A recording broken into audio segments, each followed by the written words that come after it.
Hello everyone. Today we are talking to Scottish television and radio presenter Grant Stott.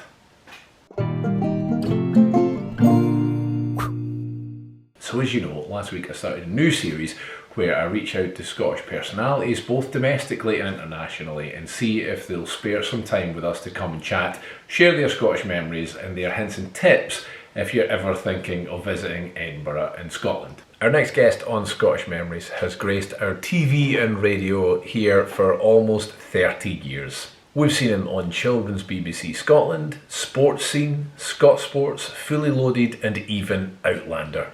For years he graced the ears of everyone over Edinburgh Lothians in Fife when he was at Fourth One, but now the whole of Scotland can hear him every week on BBC Radio Scotland. His parody of Frank Sinatra's That's Life, That's Fife has had over 250,000 views on YouTube. He is one third of the trio that has filled houses for over 10 years at the Edinburgh King's Pantomime at Christmas, but most importantly, when I was 17, he gave me my Duke of Edinburgh award at the Usher Hall. Welcome, Grant Stott. Grant, hello, how are you? Wow. Well, I'm a little bit flabbergasted with that resume that you've just recited there. I saw my whole life flashing before my very eyes. Well, it's incredibly impressive. Well, I've just been very fortunate over the last 30 years, as you pointed out. I've had a lot of good opportunities my way, and I've never really been able to say no when it comes to work. There's nothing wrong with that. There's nothing wrong with that at all. And not many people can say that they gave me my Duke of Edinburgh award. So thank you very Indeed, much. that's got to be up there. That's got to be up there. So we'll just dive in with the questions if that's okay with you. So when you were young, growing up, did you have lots of staycations? Did you, or was it mostly sort of locally based, or did you travel all around Scotland when you were growing up? We didn't do massive holidays as when I was a kid. My dad had a newsagent in Edinburgh for many years, and in the sort of years that I was growing up. So we would inevitably, and because summer was so busy, we would inevitably take time out of school. My summer holidays usually came around about September. I always remember going back to school and then looking forward to actually getting my holidays in September for whatever reason. I think it was just because business was so busy over the summer. And That's then funny, because I was very similar. My dad and mum had a little local post office general shop, so life evolved around running the shop. yeah, so it was. So we would inevitably take, and I don't really remember taking sort of 2 week holidays. They were like long weekends, maybe around the September weekend.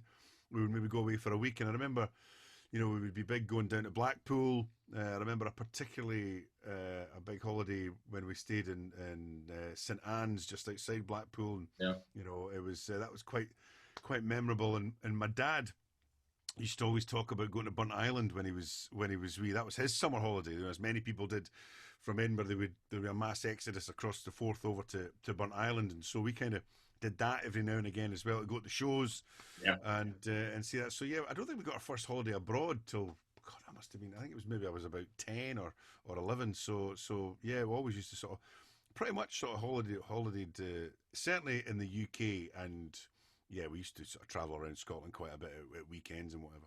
It's funny talking about Burnt Island. You made me remember that. Obviously, it's funny. Edinburgh, we sort of went Burnt Island that way, and before everyone was doing package holidays, Glasgow and the West Coast used to come through to Portobello Beach and things like that. So it is something that we've kind of lost a little bit exploring. Yeah, and if you look, I still love going along Portobello and looking at these fabulous big houses, the big terraced villas that they've got down there. Yeah. And you can just imagine them as bed and breakfasts and guest houses back in the day, and being full to the brim, and the shows that were on at Portobello as well, and the outdoor swimming pool that used to be there.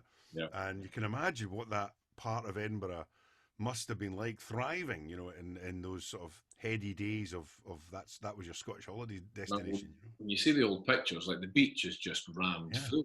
And then when it used to have the pier as well, obviously that's long since gone.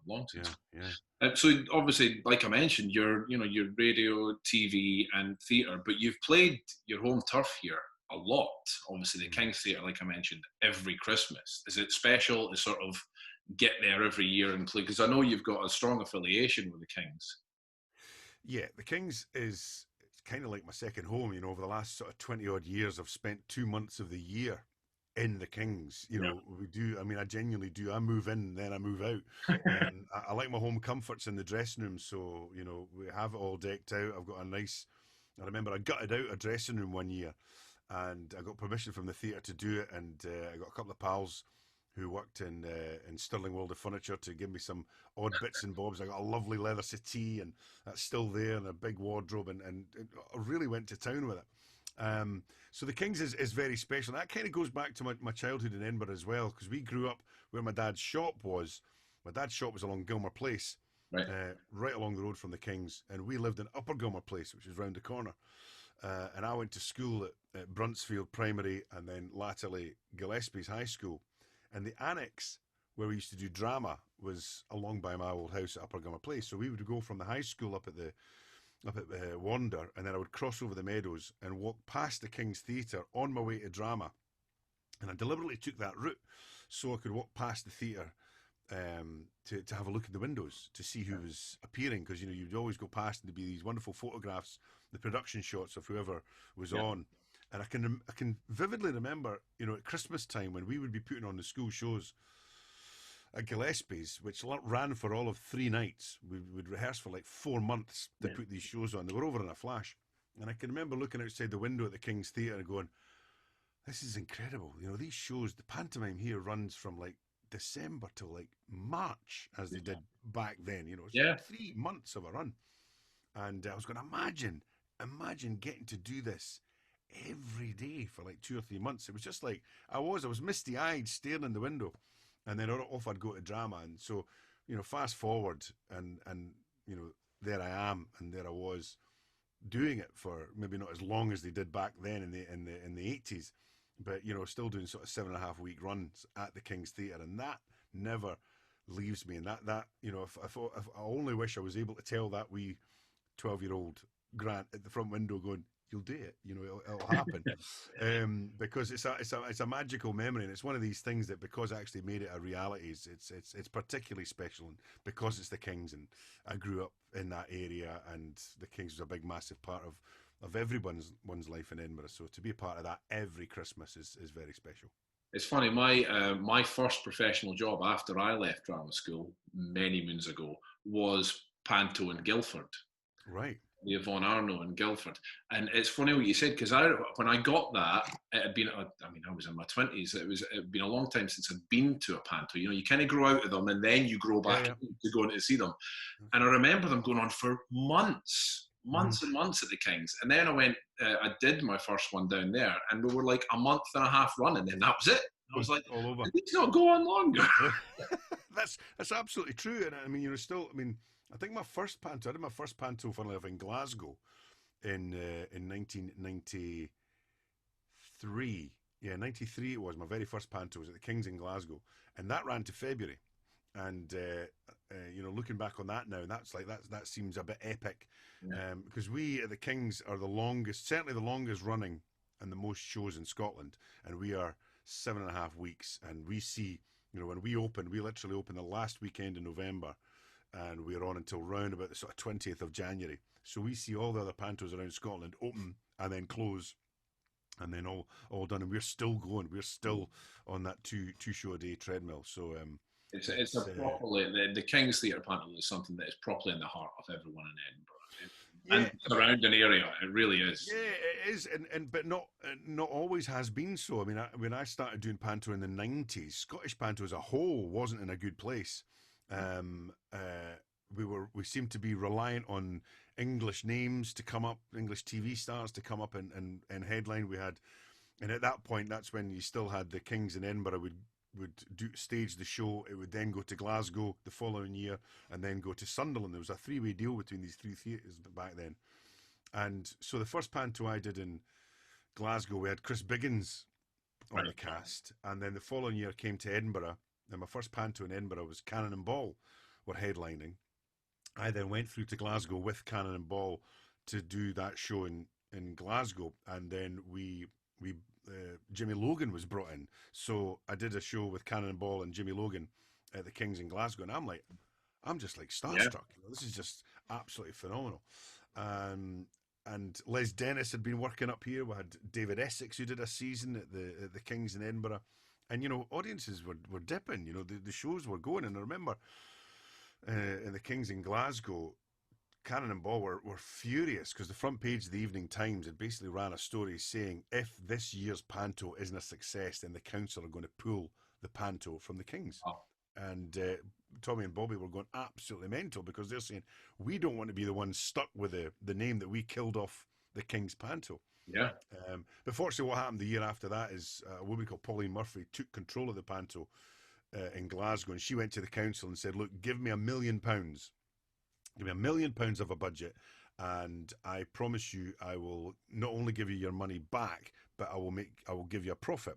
And up until that point, the King's Panto never made any money. It was done for the people of Glasgow. Yeah. And it was getting to the point where we can't afford to do this anymore. So she did that. She got £1 million and put on this incredible version of Cinderella with Elaine C. Smith, Barbara Rafferty, Gerard Kelly, Eileen McCallum, Jackie Farrell, Jan Wilson. I managed to get myself into the bill as well, miraculously.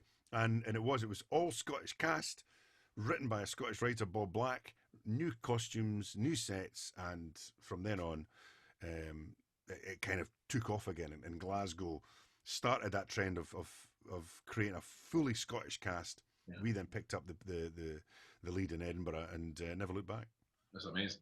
It's funny that all those people that you've worked with all over the thing, if any of them never sort of been to Edinburgh, been to Scotland before, have you got, like, when they're going, oh, is there good places to go, is there good places to eat, have you got any sort of tips to them when they come and visit Edinburgh and Scotland? And well, Edinburgh, we have got a rich birth of places to go and eat and places to go and see, and we have different casts every year that come and join us, our ensemble, our dancers, and they're kind of wide-eyed because most of them have never come to Edinburgh before. They come from down south or whatever.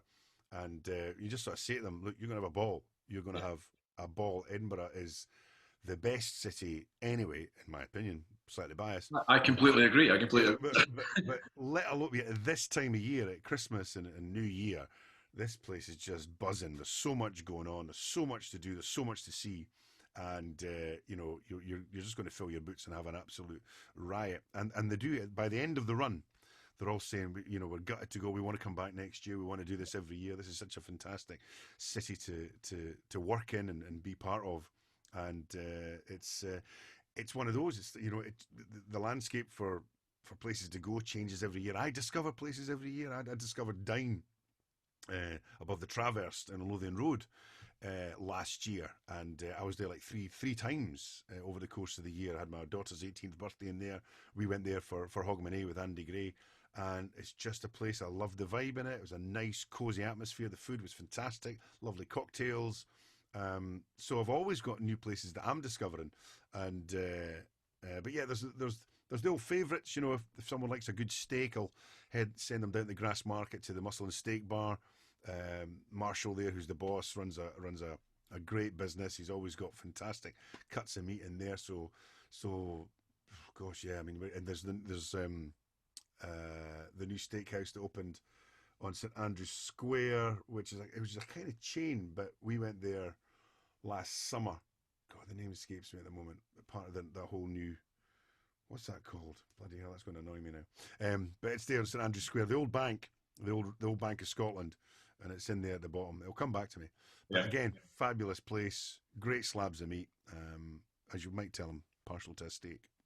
I'm completely the same. It's funny because I'm sort of the same as you, sort of exploring since I started the channel, and I'm wandering around Edinburgh more. And I love Edinburgh history. I think we're very lucky with the history we have in this city. But the city itself, even modern day, is exciting. So every day I'm wandering about and I'm going, right, I'll go here and I'll research a little bit. I'm still learning things every week about the things we have to see and do here. It's incredible. We're incredibly lucky. Yeah, I worked with Lothian Buses for a while, and I used to, I was the puss on the bus for many years, and advertised the rider card and everything. And it branched out one year, and we did a little promotional piece with the open top buses that go from Waverley Market. And so I went on a couple of these to do some bits and bobs, and says, well, get a feel for it, go on the tour, and you'll know what you're talking about when you come back and whatever. So I went on these tours. Now, this is my city. This is my home city. I've grown up here. I've spent 50 years in this place. And I'm sitting there like that. listening to these stories about this city that I live in, I've grown up in, about driving around on Princess Street and how, obviously how Princess Street got its name, the Norloch was turned into Princess Street Gardens, then you go up to George Street and all the stories that are aligned with George Street and then the new town. It's absolutely stunning. Then I went on to do, I narrated the Horrible Histories tour. So we get on the Horrible Histories tour bus, I tell the story. And again, I'm reading the script going, is that right? Is that what happened? It is awash with fascinating stories and tales and history.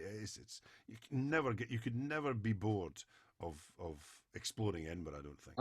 Absolutely. So top tips for anyone visiting? Well, funnily enough, one of the interviews I did for the radio show, for the afternoon show, was this Instagrammer, and she had put together a book which was a collection of her photographs, and she was from Fife, but her family were originally from Hong Kong, I think, and she then came to Edinburgh to study at Edinburgh University. And so because she was on Instagram, she loved taking photographs, she started discovering. So she became, quite a big series of followers on Instagram, and she put out a book, and it was called, I think it was like Pretty in Edinburgh, or Pretty Edinburgh, something like that. And it was all her favourite little spots. Yeah. So I went down to meet her, to interview her, and I says, well, look, so we decided that she would take me out, as someone from Edinburgh. She would take me on a little tour of some of her favourite places. And she took me to Circus Lane down the Stockbridge. Yeah. And it's a famous little lane that kind of joins up, these two main thoroughfares into Stockbridge down towards St Stephen's Street. And you join it there, and you can walk along, and you can take a car, but it's much better to walk along Circus Lane. It's beautiful. And here was me, 52 years of age, and it's a stretch of Edinburgh, very well populated, very, Stockbridge I love. I mean, I'm a big fan of taking a wander down Stockbridge of an afternoon. And I'd never wandered across this stretch of Edinburgh. So I'm forever discovering. So I would always, say that, go and see Stockbridge, go on a Saturday. Well, obviously it's tricky at the moment when, living in lockdown and with the pandemic and everything, but I love Stockbridge, and I love Stockbridge on a Saturday because they do the market there as well, and so many of these little back streets and these little parts of the city that you don't know about, and so it's kind of off the beaten track. That's what I like about it as well. It's not your typical sort of touristy Princess Street, the Royal Mile kind of side of Edinburgh, which is also stunning, obviously, but Stockbridge I really like in the new town. I'm the same with the market at Stockbridge. Just going there and just the food at the market at Stockbridge is incredible. It's so nice. So nice. Yeah, and it is. It's and again, and what I keep telling myself every time I do go down, I've got to come here more often. I have to come. I live at the foot of Blackford Hill, and it's there on my doorstep. 5 minutes out of where I'm now, I can be the foot of Blackford Hill and walk up it. Every time I have the same conversation with my kids or my wife when I'm up there, says, we must come here more often. But it's right there. So you tend to get quite blasé about it. But as soon as you get to the top of Blackford Hill, the view you get of Edinburgh, Fife, the Firth of Forth, it's absolutely stunning. And it's right on your doorstep. And that's what I love about Edinburgh as well. It's got so much green space around it. The Royal Park, Holyrood, and Arthur's Seat. Within minutes of leaving your house, you can be in these, you can be walking through, beautiful green parks for hours. And it's right in the centre of a bustling capital city. It is one of the things that I always enjoy saying, is that this is us, this is a beautiful city, and look, we've got a massive hill in the middle of it. Yeah. Just sitting there. It's not beautiful and green, it's not built on, it's just there. Just there. Go wander about it. It's not going to change, but you'll always discover something new about it every time you go there. And it's fantastic. So you've hosted our Hogmanay in Edinburgh. Yeah. Again, I've been very lucky. Talked about my association with the King's Theatre, but to get to do Edinburgh's Hogmanay for as many years as I did, it was a timing thing, as many things are in your career. Right place, right time. I was working at Radio 4th at that point, and then they said that there's going to be the big concert in the Gardens. We need a host this year. Grant, are you available? You working at Hogmanay? I said, well, I'm doing the panto, but I could do the bells. And then so you do it right one year. The chances are you might get asked back the next year, and the next year and the next year. I ended up doing about 15 or something like that over the sort of period of early 2000s to I think it was about 3 years ago was my last one, my last concert in the Gardens, and it was fantastic to stand there in front of hundreds of thousands of people. And as far as I was concerned, in my head, I was responsible for the countdown getting done right. If I didn't get that right, that's what I was getting paid for. That, don't muck that up. Don't make a mess of the countdown. So as far as I was concerned, New Year started on Mass ESO. So you walk out on stage in front of, there could be 200,000 people crammed in the Gardens and up on Princess Street Gardens and on the big screens, and you're going right on Mass ESO 10, 9, 8, and you'd get up the next day and you'd be watching all the news bulletins and they would be saying, London celebrated like this, and in Edinburgh it'd be like this, and just the distance, all you could hear is my voice going 10, 9, 8. So that was always my claim to fame, that surely Edinburgh is going to be everyone's going to be watching Edinburgh over the new year, and you would just hear my voice in the distance. That's kind of what I was going to say. Why do you think it's our Hogmanay is the one that the world looks at? I mean, it is. It's just grown. I mean, I remember Hogmanay as a teenager in Edinburgh. Nothing happened in Hogmanay. Nothing happened here, and basically, you went to the Tron. That was it. In the 80s, you went to the Tron. And what it basically was, everybody would then, be at a party or be in a pub or whatever, you'd get a carry out, and then everyone gathered at the Tron Church at the High Street, and then we just hung about. There was no entertainment, there was no music, there was nothing, and we'd all just stand there and then wait for 12 o'clock to come, and then 12 o'clock would come, we'd all go crazy, and then go, right, what are we going to do now? Because there was nothing to do. And then you just end up traipsing through Edinburgh trying to find a party or trying to find, someone to snog, which was often the case in my teenage years. But it's funny how it has gone from those days where basically all the locals, everyone in Edinburgh, just went to the Tron and then went off to a party, to this massive event that it has been over the last sort of 20 odd years. Yeah. And I think it's the romance of Edinburgh, the beauty of the capital city, the fact that there's so much to do either side of New Year and beyond. You obviously we've got Christmas, and then Christmas, and there was always that sort of dead 2 or 3 days between Christmas and New Year. So you can fill the whole 2-week period with things to do right up until about sort of 4th or 5th of January, and then after that you get your ticket and you come to the Panto. It's funny. The very first time I did Princess Street New Year was the last year before they introduced tickets for the street. Right. And I can remember me and my mates just, I don't know if you remember the Ivanhoe bar. It was just opposite Jenner's, going up there, yeah. Up there. We sat in there till about 10 minutes to the bells, me and my mates, went down onto Princess Street, counted to midnight. We started walking, midnight count happened, and then 30 seconds after midnight, I'd lost them all. I'd lost all my mates. So I sort of went, right, I'll tell you what, we started at, Scott Monument. I'll go there, I'll hang out there, because everyone will think we'll go where we started. Yeah. No one thought that. No, I stood there. Never seen again. No, I think I finally found someone about 2 hours later. They had done the opposite. They said, we'll just walk up and down until I see someone. I was like, I'll stay here. You do have to have a plan, because it is so easy to where's everybody going? What happened? And you can easily get split up. But it's a phenomenal thing, and I know it's changed and it's evolved, and it has got its critics, as you might expect, as every big event has. But it's been remarkable to watch what Edinburgh has become, not just at the festival in the summer, but at Christmas and New Year as well. It's such a big destination, and what I say about it as well is that Edinburgh changes month to month. It has different identities over the course of the year, and sometimes it's quite quiet, sometimes it's just normal, and then other times it's just a completely different city altogether. Just to finish off, not so much a quick fire, just first reaction questions. Okay. Shortbread or tablet? Tablet, really? Tablet, yeah. It's for that sweet hit. Shortbread is nice, but I would go for tablet because it just gives you that whoo, and it's like I would only go for one, maybe two at a push. But it's such a sugar rush. Then you don't go too crazy on it. Yeah, my gran used to make great tabline. It was just like, there's all the sugar and things. Aye, A little stuff, and then on you go, son. Fill your boots. Garden and let me run for an hour. Absolutely.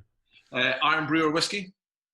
Iron Brew. Whiskey makes me stupid. And I discovered that to my cost when Claire, my wife, and I were in our early days of courtship. And I had a night on the whiskey, and we had a long conversation the next day as she recounted every element of my behaviour the previous night. People get violent, people get aggressive. I just become an absolute idiot. I think I'm the funniest man in the world. I am the most arrogant.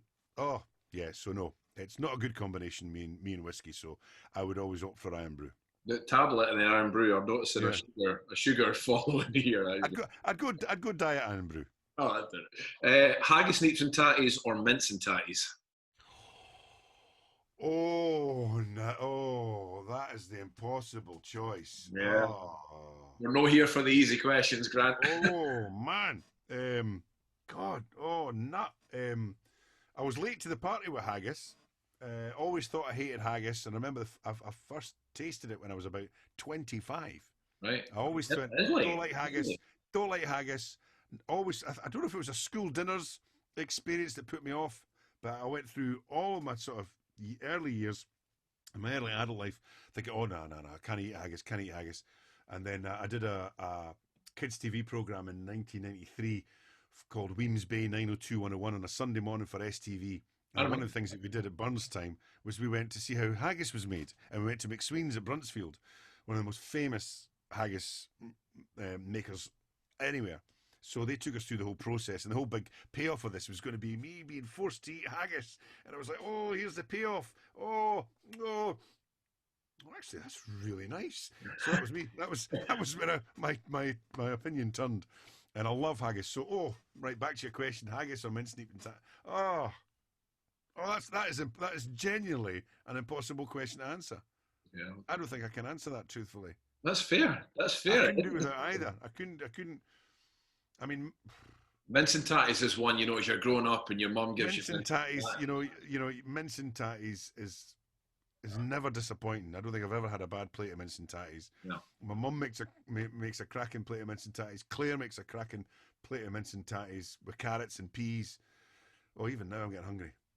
So yeah, I would say I would edge it because you generally have mince and tatties any time of the year. Haggis tends to be obviously just in January. Probably for you as well, since you never hit haggis till like 25. Mince and tatties is more memories for you, isn't it? Yeah, it's been there longer. It's been more consistent. Yeah. Hogmanay or Fringe? Oh, where'd you get these questions from? Well, both of them are working experiences generally. It's only the last couple of years that I've not worked Hogmanay. I think I would probably. I mean, Hogmanay. Yeah, Hogmanay's a kind of working thing. The Fringe is for me is work and play. So I'd probably say the Fringe because you tend to get slightly better weather there as well. I do love Hogmanay. Last, Lucas or Derolos? God, you've done this intentionally. You've done this purposely. If you put Mr. Bonnie's in there, then I would have known.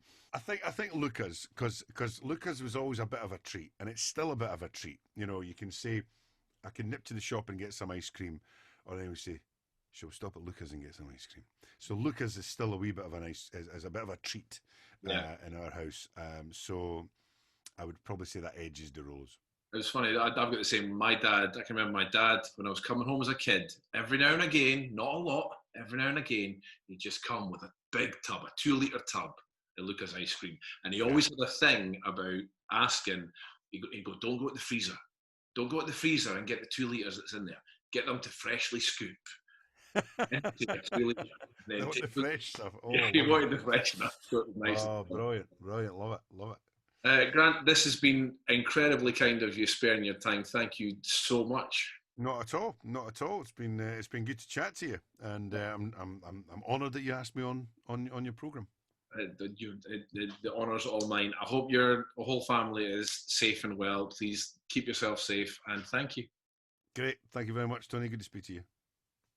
And there you have it, guys. Grant Stott. That was a lot of fun. That was a lot of fun. Got a lot of good memories and stories from Grant there. Thank you, Grant, for taking the time out of your schedule to come and have a chat with me for half an hour or so. I thoroughly enjoyed that. Thank you. Hopefully, guys, you have enjoyed that. And if you're a local and you're thinking about having a wee look around Edinburgh, since, you know, we're not going anywhere, or if you are planning coming here in the future from wherever you are in the world, hopefully, you know, that gave you some ideas.